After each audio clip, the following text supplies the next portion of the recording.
مجید میں مذکور قارون کا واقعہ دولت کے نشے اور تکبر کے انجام کی ایک عظیم مثال ہے۔ ذیل میں اس کی کہانی کے اہم نکات درج ہیں۔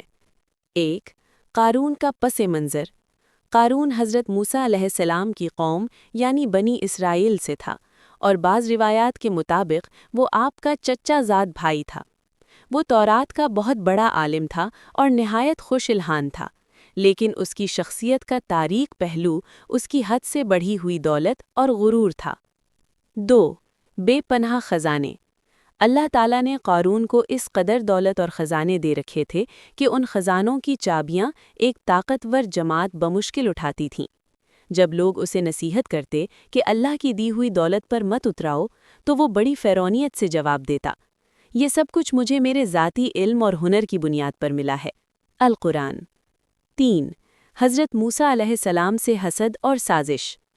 جب حضرت موسیٰ علیہ السلام نے اللہ کے حکم سے زکوٰۃ کا نظام نافذ کیا تو قارون کو اپنی دولت بانٹنا گراں گزرا۔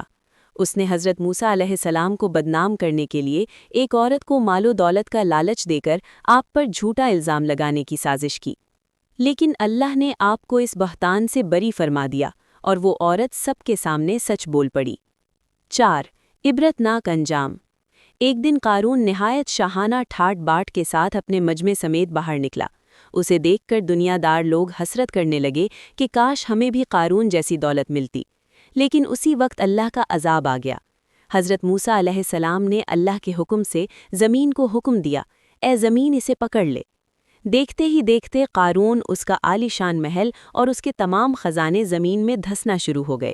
وہ چیختا رہا لیکن کوئی اسے اللہ کی گرفت سے نہ بچا سکا۔ 5. قرآنی سبق۔ جو لوگ کل تک اس جیسا بننے کی تمنا کر رہے تھے وہ قارون کا انجام دیکھ کر استغفار کرنے لگے اور جان لیا کہ اللہ جس کے لیے چاہتا ہے رزق کشادہ کرتا ہے اور جس کے لیے چاہتا ہے تنگ کر دیتا ہے۔ نتیجہ، قارون کی کہانی ہمیں سکھاتی ہے کہ دولت اللہ کی امانت ہے، اسے اپنی قابلیت نہیں بلکہ اللہ کا فضل سمجھنا چاہیے اور اس میں سے ضرورت مندوں کا حق ادا کرنا چاہیے۔ آپ اس واقعے کی مزید تفصیلات قرآن مجید کی سورہ قصص آیت نمبر 76 سے 88 میں پڑھ سکتے ہیں۔